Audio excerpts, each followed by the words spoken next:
What's going on, everyone? This is the first of what should be many editions of Down the Boulevard, a hoop-centric basketball show. Q here, Rich Quinones, and our first guest. How about this?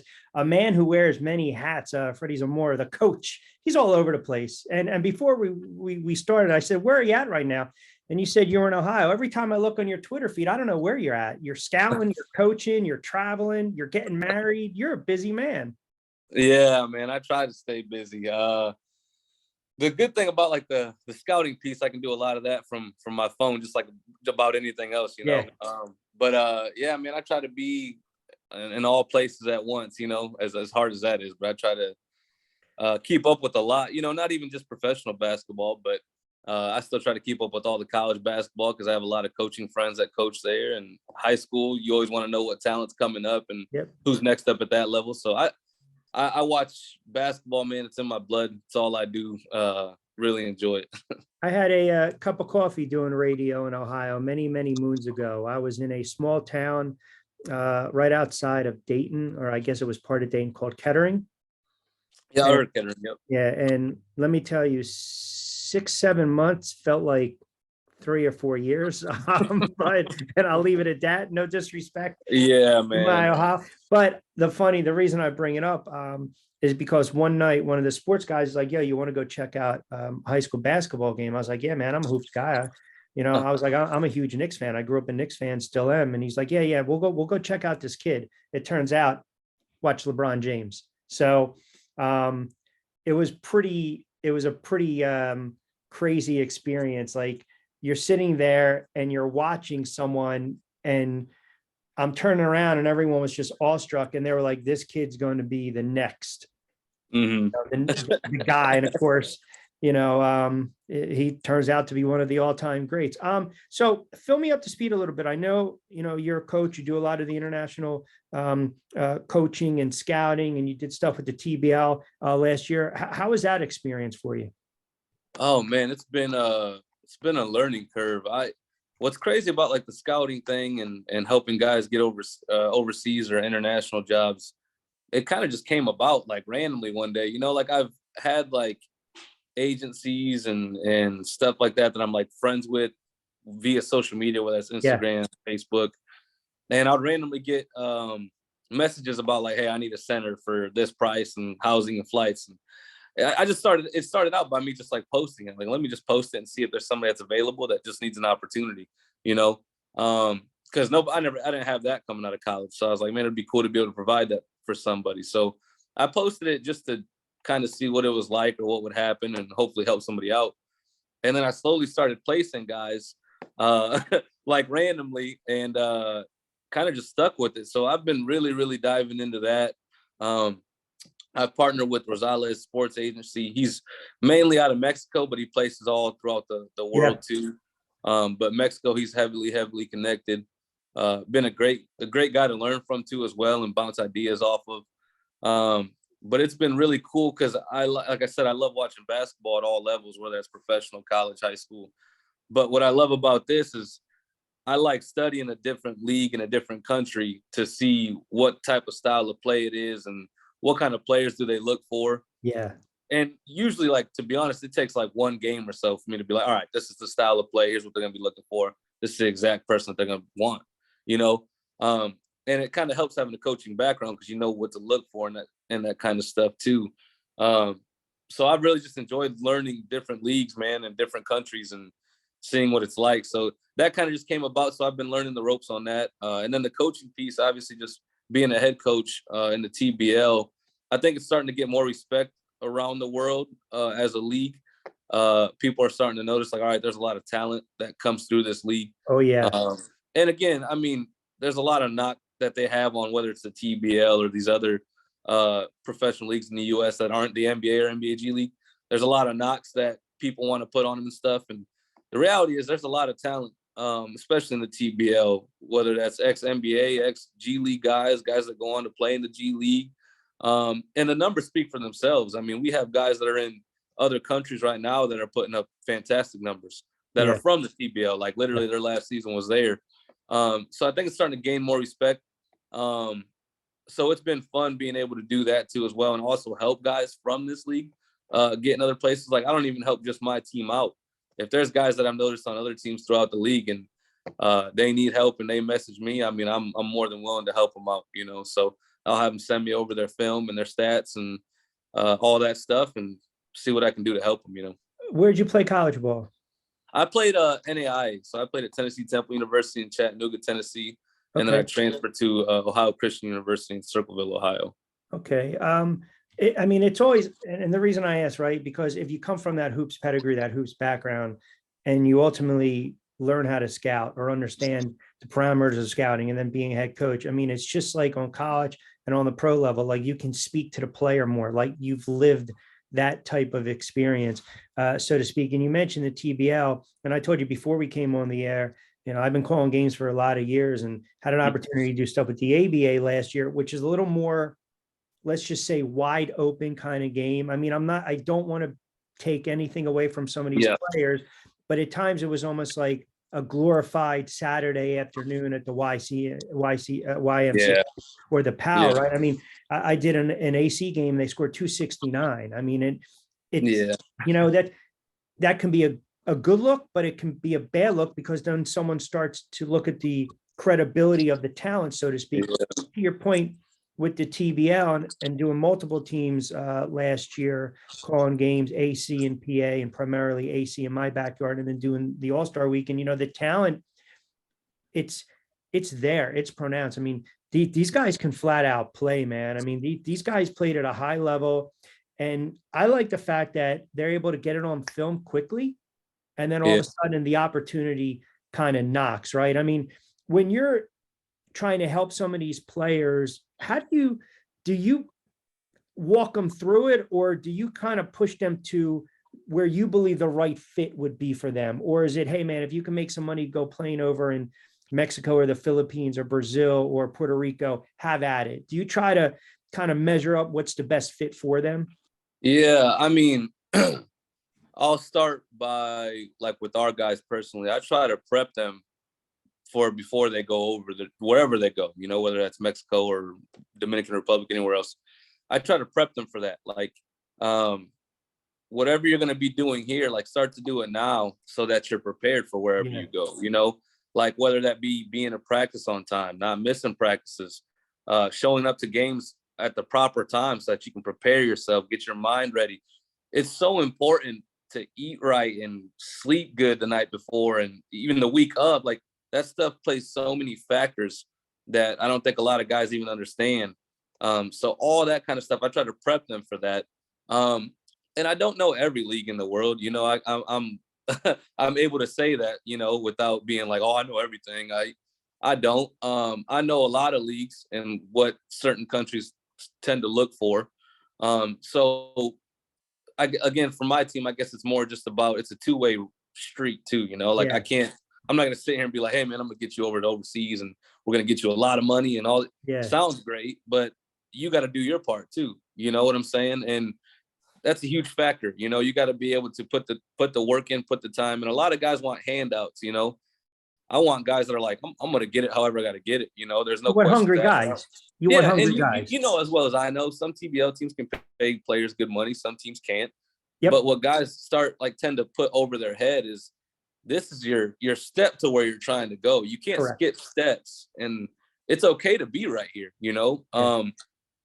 To get quality film and to get FIBA stats that are uploaded to Eurobasket. And what we're even trying to do this year too, as far as putting together professional resumes and professional highlights for our guys so that they don't have to, is what you should be looking at this opportunity for, you know. And especially just like a staff and a coaching staff and ownership that has connections, that wants to get you somewhere else, you know. Because that's one thing about me. I'll do whatever I got to do. It doesn't hurt me to send somebody's resume, film, stats all over to an owner or something somewhere and just see what they say. They might be like, oh man, I love him. Let's give it a shot. Or they might be like, he's not what we're looking for. But guess what? They still seen you and you still got eyes on you. So I don't know, man. There's a lot of factors. I tend to make posts that are kind of like for everybody that's trying to get overseas or international basketball, like, so that they can read it. So I don't have to keep reiterating it and be like, all right, man, make sure you do this. You got to do this. That way everybody can see it. And But they hopefully need to know. But coach, they Yeah. need to know by now, right? I Yeah. mean, think about this. They're grown men. Even Yeah. some of the young guys, like, whether they were, flat out all conference or all state or all county in high school and got Yeah. D1 or D2 or JUCO and then transferred. They know how the game is played, man. You just and I've seen it because some of the players, they have talent. Some of them just think they can just show up. Okay, there's a difference. You cultivate the talent, right? But you got to put the work in, man, because it's like anything else you do in life. All of a sudden, if you start to dog, there's the next guy behind you nipping at your heels. He's going to take your spot.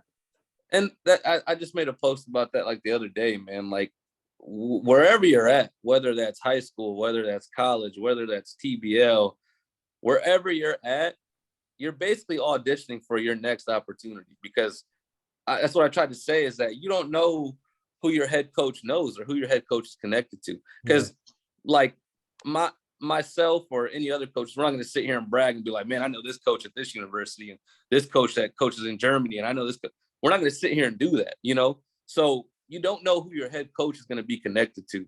And it's so important, because what kind of character you show that coach, or how you act body language wise, or if you're being a cancer behind the scenes on the team, all that stuff is going to be brought up when somebody's contacting that head coach about, hey man, tell me about player XYZ.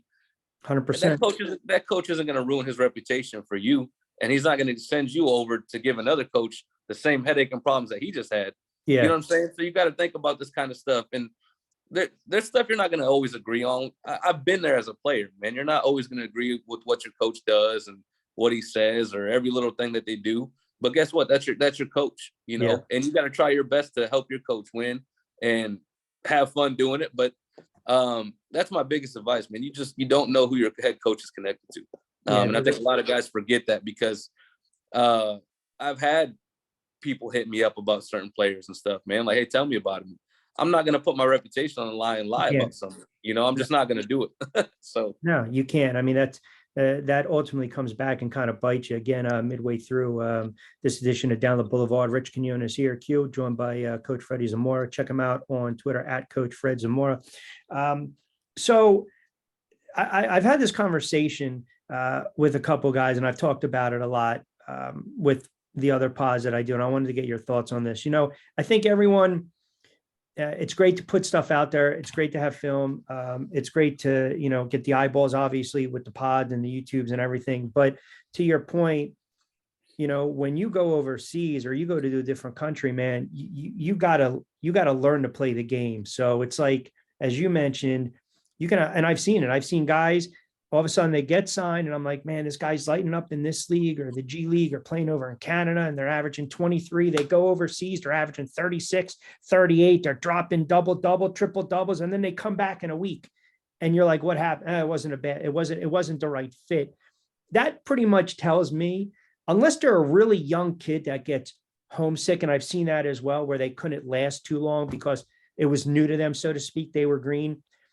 The latter to me tells me that it's flat out your attitude, man. And as you mentioned, that trickles down and word gets out. Then all of a sudden you become that problem child, right? You become that problem player. No matter how gifted you can be, you're never going to get to that next level. No, there's a lot of variables to that. I mean, as you said, it could be attitude. But the thing about international basketball that I've been learning is it's very cutthroat, man. I mean, I have stories for days that I could tell you of. Like, for example, I just had this happen. A player came back to his apartment and his roommate was the other import, and his bags were at the door waiting for him. He was packed up to go. And that was his attitude. But sometimes, I mean, you could be having 40 points a game and stuff over there, but teams don't care. If you're not winning and if you're not having a great attitude and being a great person, like interacting with the fans, engaging in the community, if you're not doing everything that they want you to do, they'll replace you with someone that will, and I think guys tend to forget that, man. So I mean, there's a lot of factors that play into that. Are there any issues with some of the players hesitant to go overseas because maybe they think, all right, they want to know how everything kind of works ahead of time? Like, for instance, you'll see some of the postings on social or some of the websites where, looking for a 6'3" shooting guard that can penetrate, good court vision, dish, 2,000 a month, room, board. And then you get over there and they're behind 3 months paying players because, again, I've broadcast in a lot of semi-pro, lower level leagues, not just basketball, but football as well, in addition to doing pro sports, as you know, for television and whatnot. That's a different animal. But some of these leagues, man, they sell you the bill of goods. You get over there, and all of a sudden, you're SOL, man. You're on your own with no Yeah. money, no prospects. Yeah, that's something I try not to do, at least myself personally. I try to only work with people that I know are credible and know exactly what they're talking about, because I've heard some really, really bad stories, man. Guys that don't get flights booked back that was promised, guys that don't get paid on time. It happens all the time. And Yeah. a big thing that's going on now too is just the scamming stuff, man. There's a lot of guys right now that are like, pay me $500 and we'll get you a trial. You don't know what can happen and play in XYZ country. And it's a lot of the stuff's a lot of garbage. I'll be honest with you. And I tell guys, I mean, I've heard of people paying a visa fee or something like that. But in all reality, guys should never really have to pay an agency or somebody hundreds of dollars up front to go play in a different country. And like how you said, you post about, like, I'll make a post about a shooting guard and then you get this, this, and this, or whatever. I'll post that. And it's usually, I mean, so far it's been everything that's lined up to be. And again, it's because I know kind of who to work with and who not to work with, because word travels a lot, But no, I mean, for the most part, guys will be taken care of. But I've heard crazy stories, and a ton of guys DM me and stuff about some crazy stories, and I feel bad for them. But all you can do is try to coach them up on it. Like, hey, man, make sure you're paying attention and doing your research. And that's why I always tell guys, look up the teams and the coaches and stuff first. Ask around. Right. It doesn't hurt. But there's also experienced guys too that kind of know who to work with and how the stuff works. They'll be able to be like, hey, coach, I'm wanting this salary. Here's my highlights. Here's my stats. Whatever. And then they know, so when I contact them, they know, like, all right, yeah, man, I'll go play there. And that's it. Yeah. Done deal. But then you also get the guys that it's like a runaround. You're answering questions and questions and questions, which I get it. I totally understand, because you're going to be flying to another country to play somewhere else. But at the same time, it's like, all right, man, like you got to at some point get this down to where it's fish or cut easier, bait, man. I don't have time to just sit here and just text you all day, man. I'm trying to help other people out as well. But yeah. What you follow the pro game closely? You follow the NBA closely? It's crazy. I don't watch the NBA that much, man. I'll watch it if it's on or whatnot. But like I said, I'm watching other leagues in different countries and stuff a lot of the times. I really, especially if like a player that I help get somewhere is playing, I love being able to watch them and keep up with them and message them right after the game, like, hey man, good job and whatnot. So it's been fun.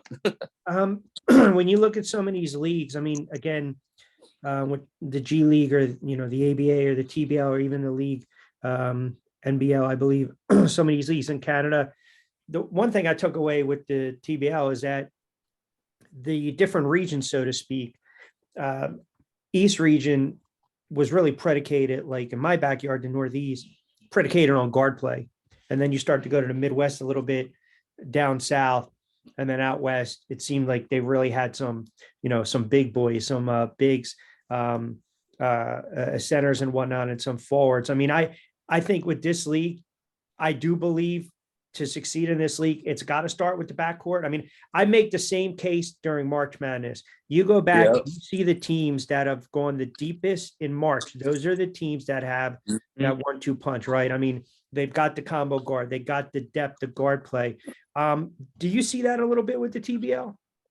Yeah, I agree with you. I've always said that too. I think it always starts with guard play. And the thing I do like about it too with TBL is there are teams that, like ourselves, that our tallest guy was 6'6". Originally in any other like professional league, you're going to be a wingman or whatnot. But the thing I like about that though for them is it does prepare you, because if you go to like a league in Mexico, like a SEBA pack or something, they're going to have to play the 4 or 5 sometimes, because you probably the tallest player there too. And it's good to be versatile. But no, I mean, there's definitely teams that bring in 7-footers and stuff too. And Some have the luxury of that. And I mean, it all comes down to your market too. Like how you Yeah, said, I mean, some markets have more money than others, and that's it's true. just the reality of it, which is fine. But I mean, it's no excuse for anybody else, even for ourselves. You got to be able to adapt and figure out what works for you. But Yeah. yeah, I agree. It starts with guard play. Years ago too, when we always talked about, the European players coming over in the NBA, they were quote, soft, right? That was kind of the knock. And then you watch, the Lucas and you watch, well, I mean, Luca, it's unbelievable. This kid's 23 years old and he put up that triple against my Knicks, mind you. My God, cat late, but that triple double is just, it's unheard of to put up those Man, types of numbers. I put it up 60, 10, and 21. Then you look at, Joker, then you look at years ago with Dirk. I mean, we saw, I think we kind of can kibosh that perception of the European player, so to speak. They're not soft, man. I mean, they're downright nasty and they're assassins on the floor.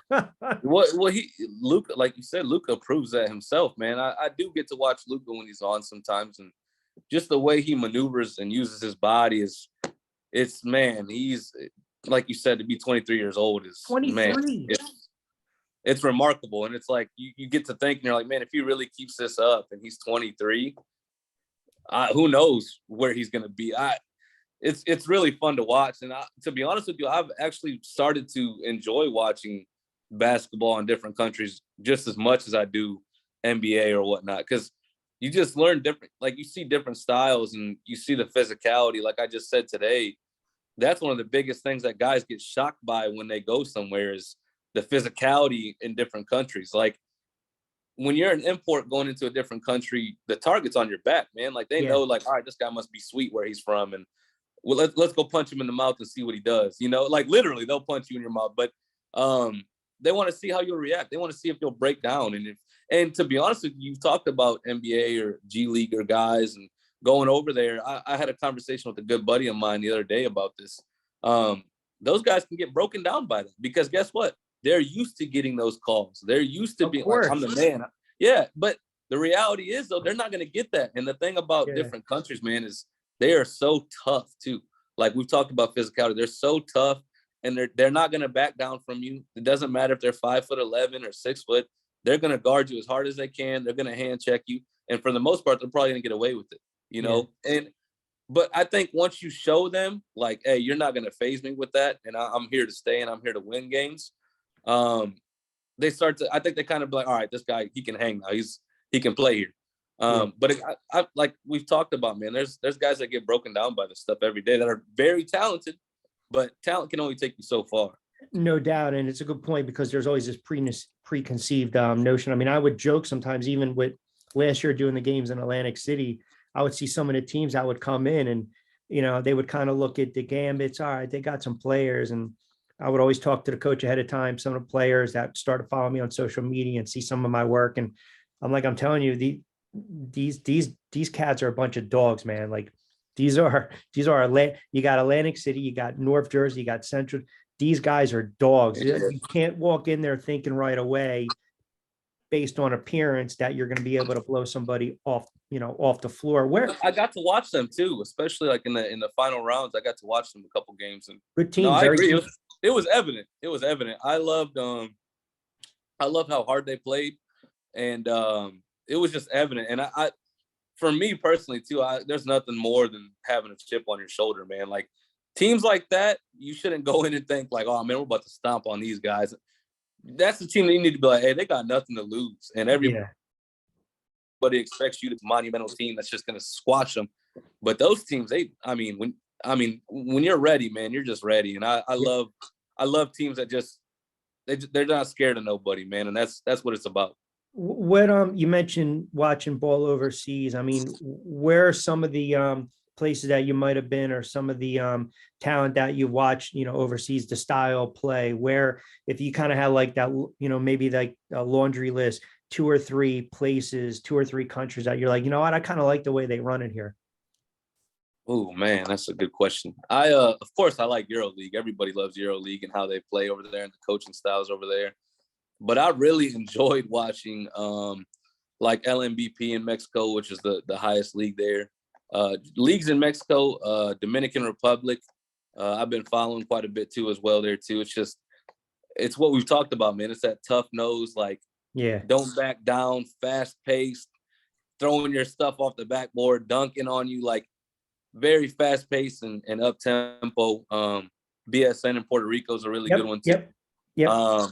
Again, that's where JJ Barea was just at. Like, you go and watch one of their games, man, and the atmosphere is just wild and It looks fun. crazy. Yeah. And the talent is there. It's so much fun and talented basketball that I feel like people miss out on because we're so consumed in the NBA and the Division Ones, which I love it. I'll watch all that stuff, but I feel like a lot of people, if you're not hip or really watching some of these games when they're on, man, NBL Australia is another really good one. If you're not watching these other leagues, man, you're really missing out if you're a hoops lover. But I try to watch as many different leagues, and I don't care what level they are. They could be the lowest level in this country. If I have a chance to watch it, I'll watch it and just see what they're about. That's good stuff. That's great stuff. Lastly, before I let you get out of here, so coaching this year, you're lined up again to coach in the TVL? Yeah, I think I'm going to. We got a really good owner in Josh Radkin now. He's kind of taken over, putting a lot of good things in line. I think the home games will be at Owens Community College this year. They've put together a pretty good roster so far. You got some talent on that squad, man. You had some talent on that squad last year. Some Yeah. real nice players. Yeah, it's good, man. It's again, it's all about talent and character, man. I think that's something really, really big that a lot of people overlook, is not just having the talent, but having the character, the guys that want to be here, the guys that understand this step, the guys that want to use this step to get them where they're trying to go. Is super important. And that's what I just try to tell guys going forward, man. Like, just take the opportunity and trust the process and run with it. And that's why, like, I love even just talking about Chris Darrington. I'll shout him out real quick, man. You probably got to see him at the All-Star game, and great. He actually came up to me and he said, "Yo, Q," he's like, "when are you gonna call one of my games?" I'm like, "I'm from New Jersey." I was like, "You want me to?" I said, I've already been to Ohio. That's like a 12-hour drive, man. That doesn't surprise me though, man. He's a great kid. I mean, again, he's 25 years old. He called me out of the blue. Just quick story about him. He called me out of the blue because I knew about Chris. I knew he wasn't really playing. I knew COVID kind of messed him up from Saudi Arabia deal and stuff. And he just called me, and I told him the expectations. And I was like, "Look, man, just try it out.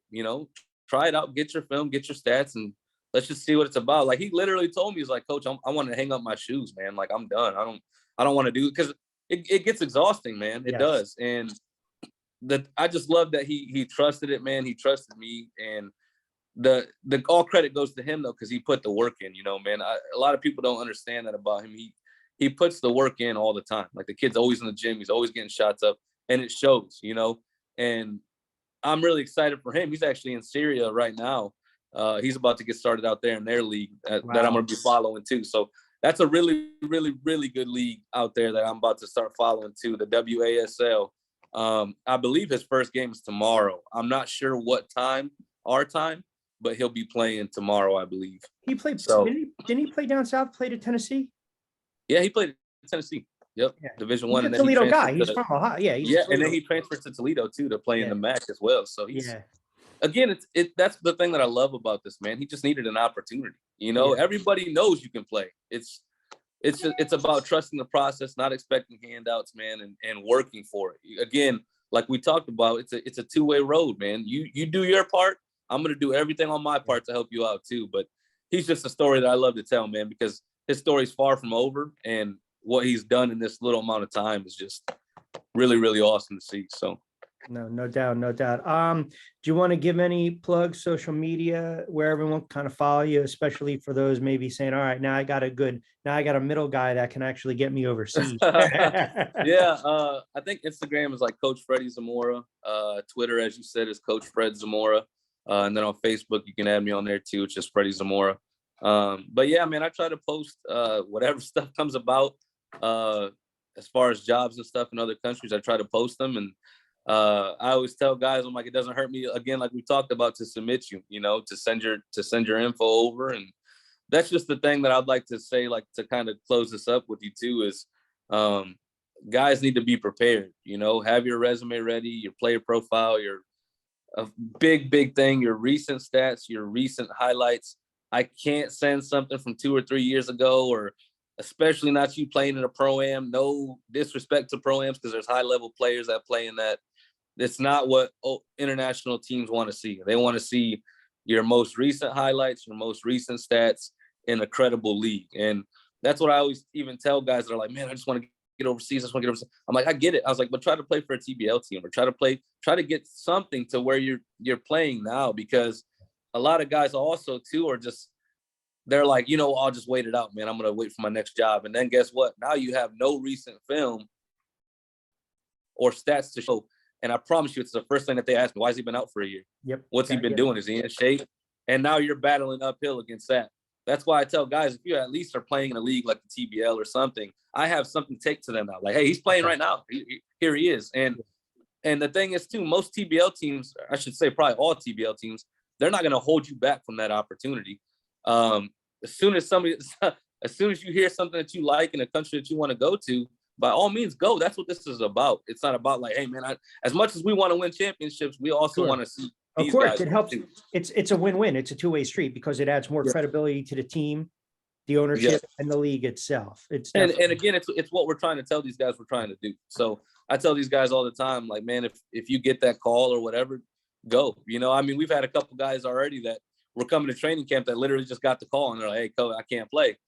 And it's like, awesome, man, congratulations. Like, we'll still stay in touch. Send me your game links. I want to watch. And but that's what it's about. But no, just being prepared, man. I'll post jobs on there, and I'll highly recommend, if guys want to contact me, by all means do so. But just be prepared, because there's a lot of steps that go into it, and I just want guys to be able to get straight shot information over. That way, when I call, just all it is you saying yes or no, or asking 1 or 2 questions, and we're good to go. So good stuff, man. Good stuff, Coach. I greatly appreciate you jumping on down the Boulevard for a couple moments. Hey, try to stay warm up there. What's it, about 65 up in Ohio? Oh God, man. No, I think, you know what? I think it's actually like 37, and the sun was out today. So the sun was out today. I'm not even gonna lie to you. I walked out. I was like, all right, it actually feels good, man. But I knew it wasn't a fit for me when it snowed in September. Man, Ohio weather is so crazy. It could be like literally how we were in like -30 wind chill or whatever this weekend. Yeah. I think this upcoming week for New Year is supposed to be in the 50s. So it's just, Ohio weather is everywhere, man. And this is that weather that everybody's gonna get sick and all that stuff. So actually, I gotta walk that back, because it was not only when it snowed in September, but I remember I don't know the major roads at the time. So there was one grocery store in Kettering. And all I know is that back in the day, this was many years. This was going back, man. Yeah. I had to write down directions. That's right. And I wound up almost an hour outside. I think it was Cincinnati. And I was like, how did I do? Man, a funny story real quick too. So our wedding was supposed to be, I believe it's like November 12th or something like that. This year, and we ended up getting our date changed to September 24th, and the most beautiful day we could have had, 7 degrees and sunny on September 24th. Loved it. And we're like, I want to see what the weather's going to look like on the day that we were supposed to have it. I kid you not, Rich, it was the first day that we had a heavy snow and sleet and super cold in Toledo. I said, man, like miserable, miserable. I'm like, I'm so happy that we changed that, because just like that, within a couple of weeks, straight snow. And you would have never heard the end of that ever. Oh gosh, I'm moving our date was the best thing we could have. You're like looking around just to make sure. I'm happy, man. I'm happy, because we were both like, man, it was so nice out the day of our wedding that people didn't want to be inside dancing. They're like, it's beautiful out, so people were outside, but I'm just happy, because that day was miserable. I'm so happy we didn't do that. Good stuff. Hey, Coach, I greatly appreciate it. We'll get you back on. You got an open invite, and good luck with the season coming up, man. But great. Awesome. Thank you, Rich. Thank you, man. I appreciate you. Thank you for having me on. Anytime, man. Anytime.